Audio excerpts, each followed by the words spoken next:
સ્વાધ્યાય 5.2 દાખલા number 5 z = -1 - i. બાળકો અહીંયા તમારે શું કરવાનું છે તો કે ધ્રુવીય સ્વરૂપ સંકર સંખ્યાનું ધ્રુવીય સ્વરૂપ મેળવો એમ કે છે.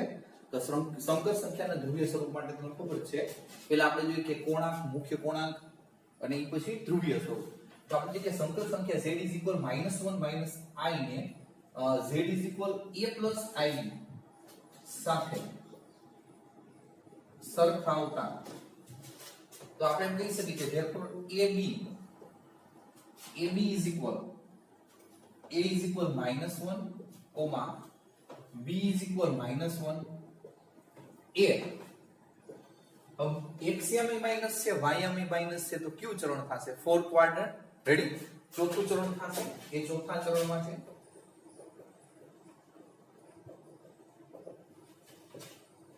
નિયમ અનુસાર આપણે જોઈએ કે આ એકમ વર્તુળ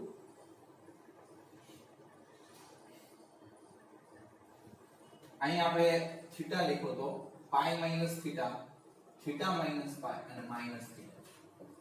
બરોબર છે? કોણાંક શોધવા માટે મુખ્ય કોણાંક. રેડી? ચોથા ચરણમાં છે. હવે આના માટે પહેલા આપણે જોઈએ કે point first tan θ = mod b by a. therefore tan θ = -b minus a. બરોબર છે? a ને b બે માઈનસ છે, માઈનસ માઈનસ પ્લસ એટલે 1 થશે. therefore tan θ = tan pi by 4. tan pi by 4 = 1. બે બાજુ tan cut. therefore θ = pi by 4. 1 point. હવે મુખ્ય કોણાંક માટે તમને ખબર છે AB છે એ ચોથા ચરણમાં છે. બરોબર છે? AB ચોથા ચરણમાં છે. તો આપણે કહી શકીએ કે અરેન્જ ઓફ z ARG મુખ્ય કોણાંક ચોથા ચરણમાં છે એટલે માઈનસ થીટા.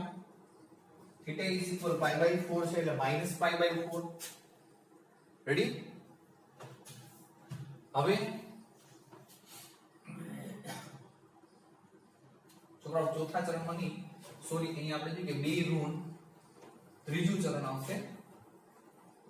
ત્રીજું અહીંયા પણ ત્રીજું. બરોબર છે? ત્રીજું ચરણ એટલે થીટા માઈનસ પાઈ. છોકરાઓ બે યામ ઋણ છે એટલે ત્રીજું ચરણ. મારી કીધું ચોથું ચરણ લખાઈ ગયું. બરોબર? હવે થીટા = છે pi by 4 -3 pi by 4 થશે. તમ 4 લસા લેશો -4 + pi = -3 pi by 4. હવે આ તમને મુખ્ય કોણાંક મળે છે. મુખ્ય કોણાંક તો એની ઉપરથી ધ્રુવીય સ્વરૂપ z = ધ્રુવીય સ્વરૂપ z = r બ્રેકેટમાં cos θ પ્લસ. હવે આ જે થીટા છે એ અહીંથી ઉપાડવાનો છે કારણ કે અહીંયા ખરેખર આપણે જે cos θ લખો અથવા તો ARG z લખો. બરોબર છે? I sin ARG z. Ready? હવે r બાળકો અહીંથી તમને r મળશે mod z √ a² + b² -1 નો વર્ગ -1 નો વર્ગ એટલે આપણે કહી શકીએ +1 √2. બરોબર છે? mod z એટલે અહીંયા તમને આ √2 cos θ cos ARZ -3 pi by 4 plus I sin -3 pi by 4. સાદું દેવાનું થતું નથી. બરોબર છે? જે કંઈ છે યથાર્થ સ્થિતિમાં જ રાખવાનું. ફરીથી બાળકો z = -1 - i ને z = a + ib સાથે સરખાવતા તો તમને ab = -1 - 1 મળશે. જે કેટલા ચરણમાં? તો કે બે યામ ઋણ છે. બે યામ ઋણ x યામ ઋણ y યામ ઋણ હોય એટલે ત્રીજું ચરણ આવે. રેડી? હવે mod z અથવા તો r, તો r mod z √a² + b². હવે આ બે નો વર્ગ કરશો એટલે પ્લસ થઈ જાય. 1 + 1 √2. tan θ mod b/a, -1 ના છેદમાં -1 એટલે +1 થશે. +1 એટલે tan π/4, θ π/4. હવે ab ક્યાં છે? ab તો ab ત્રીજા ચરણમાં છે. તો આપણે જે કે અરેન્જ ઓફ z, મુખ્ય પૂર્ણાંક ત્રીજું ચરણ છે એટલે θ - π, θ π, π/4 બરોબર. તો -3π/4. હવે ધ્રુવીય સ્વરૂપ z આપણે એમ કહી શકીએ કે r બ્રેકેટમાં cos θ અથવા તો cos arz plus I sin arz. હવે arz ની જગ્યાએ -3π/4 કિંમત મૂકી સાદુરૂપ દેવાનું નથી.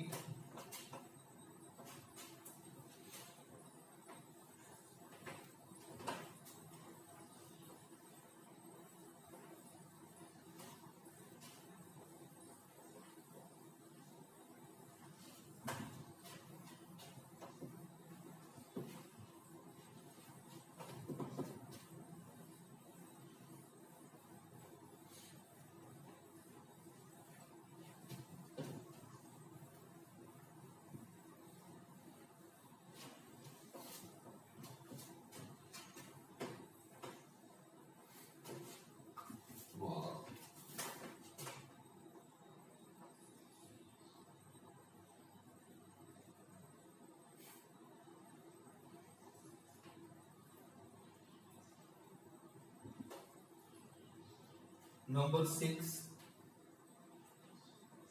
z is equal -3. Z is equal -3 plus 0 I હોઈ શકે. કાલ્પનિક ભાગ છે 0 ને z is equal a plus ib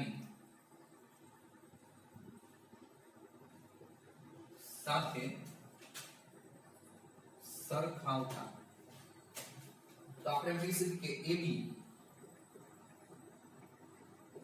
equal -30, જે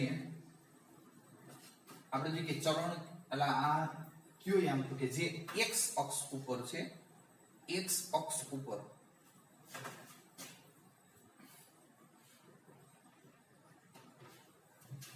હવે માનો tan θ mod b/a,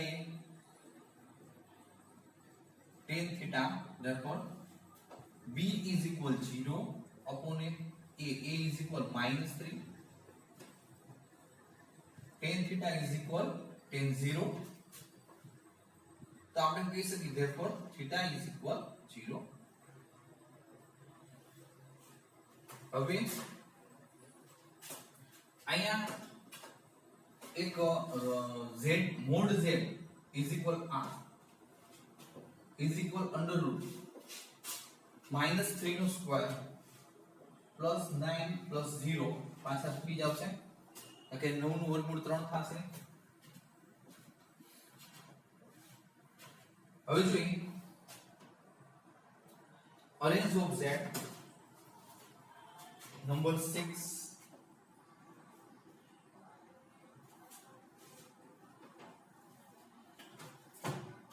આપણે જોઈએ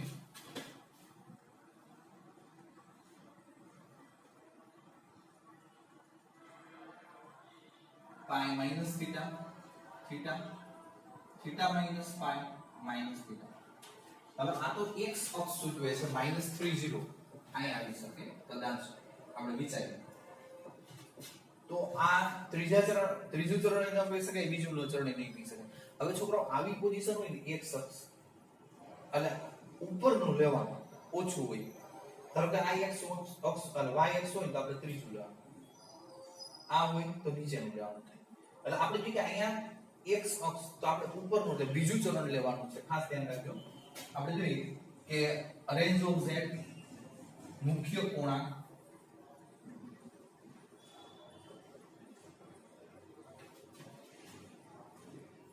arrange of z is equal pi minus theta pi minus 0 is equal 0 ध्रुवीय स्वरूप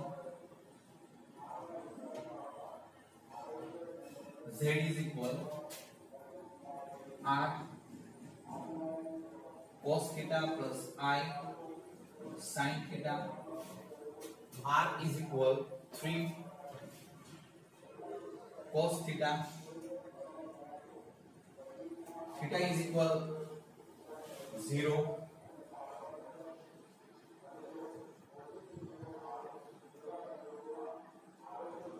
रेडी सादुं फॉर्म तो फरी पाछो आज આવી જશે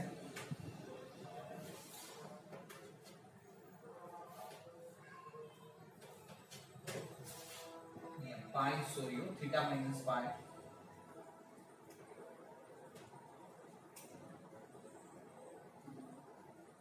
पाई माइनस 0 इज इक्वल पाई अब અહીંયા જે અરેન્જ ઓફ z છે ઈ પાઈ મૂકવાનું છે cos પાઈ ઇઝ ઇક્વલ -1 એટલે -3 થઈ જશે એટલે અહીંયા આવી જશે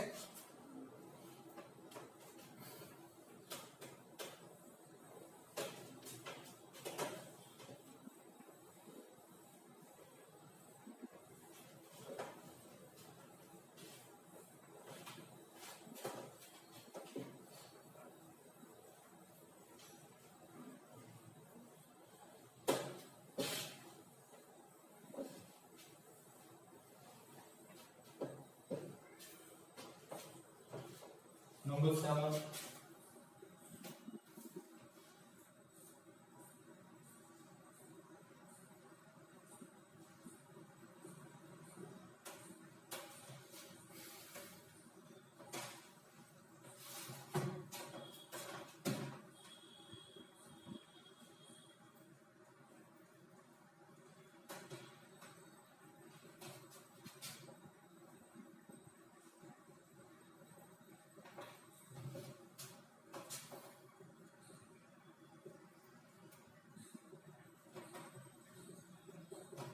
આપણે જે સરખાવ્યા બરોબર તો આ બી ધન છે x યામી ધન y યામી ધન છે એટલે ફર્સ્ટ ક્વાડ્રન્ટ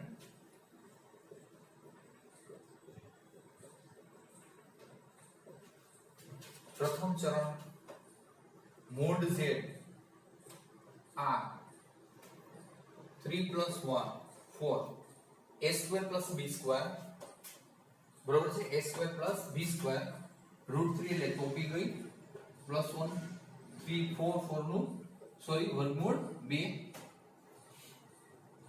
હવે tan θ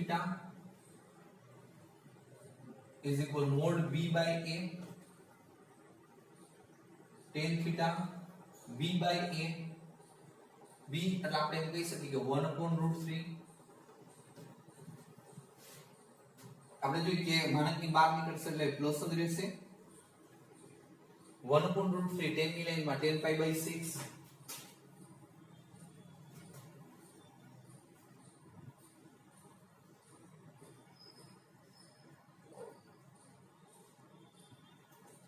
10 cancel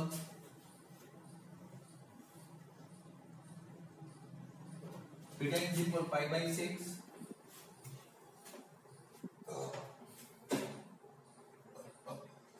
ABA प्रथम चरण माटे arrange of z equal plus theta theta is equal π/6 arrange of z छे तमने मुख्य पूर्णांक छे π/6 ज મળશે फर्स्ट क्वाड्रंट छे બે ધન છે એટલે આપણે જે કે ફર્સ્ટ ક્વાડ્રન્ટ એટલે વર્તુળ પ્રમાણે આપણે જોઈએ કે અહીંયા થીટા આવશે ध्रुवीय स्वरूप z is equal r bracket में cos theta plus I sin theta r is equal to cos theta π/6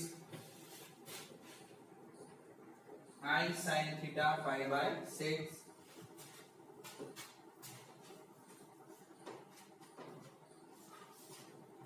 number 7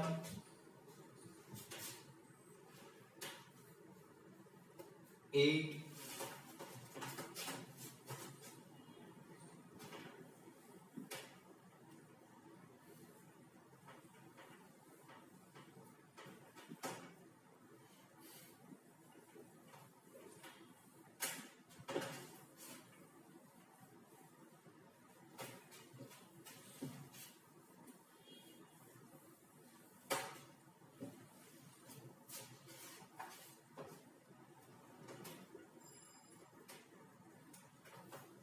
z is equal only I છે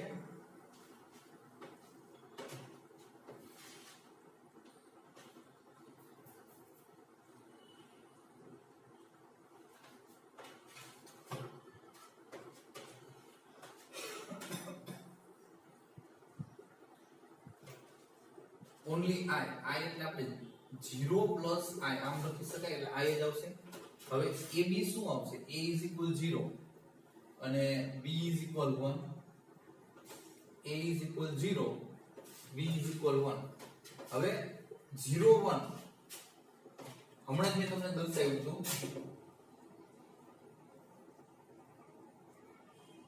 તમને ખબર છે 0 1 છે એક અક્ષ ઉપર જ આવશે ધન છે લા સાઈડ આવશે આપણે r હોય તો ઉપરનું જોવાનું એમ કીધું હતું બરોબર છે એટલે ફર્સ્ટ ક્વાડ્રન્ટ આવશે પહેલું ચરણ પ્રથમ ચરણ રેડી y અક્ષો એટલે x અક્ષો એટલે ઉપર ભૂલ્યા વગર હવે મોડ z મોડા a² + b² under root of 0 + 1 is equal 1 a² + b² સરવાળો કરો 0 + 1 b by a 1/0 બાળકો 1/0 અવ્યાખ્યાયિત ઇન્ફિનિટિવ થાય તો આપણે અહીં લખવું પડે 10π/2 કારણ કે 10π/2 ની કિંમત છે ઇન્ફિનિટિવ અવ્યાખ્યાયિત 10 કેન્સલ θ is equal તમને અહીંયા π/2 મળે a b a પ્રથમ ચરણમાં છે પ્રથમ ચરણ પરનું બિંદુ છે બરોબર તો અરેન્જ ઓફ z પ્રથમ ચરણમાં અહીંયા થીટા હોય રેડી તો થીટા અહીંયા π/2 theta is equal arrange of z માં શું હશે π/2 હવે બાળકો અહીંયા ધ્રુવીય સ્વરૂપ z is equal r ની જગ્યાએ 1 cos theta is equal π/2 I sin theta is equal π/2 ready જો એનું સાદું નથી આપવાનું આપશો એટલે ફરી પછી રકમ આવશે બરોબર આ ટાઈપના દાખલા બધા પૂરા થઈ છે ખાસ ધ્યાન રાખજો આ છેલ્લો દાખલો અને આના પછીનો આગલો દાખલો છે એ x અક્ષ ઉપરના બિંદુ છે એટલે આપણે અહીંયા જોઈએ કે આગલા દાખલામાં સેકન્ડ ક્વાડ્રન્ટ કીધું હતું અને આ દાખલામાં ફર્સ્ટ ક્વાડ્રન્ટ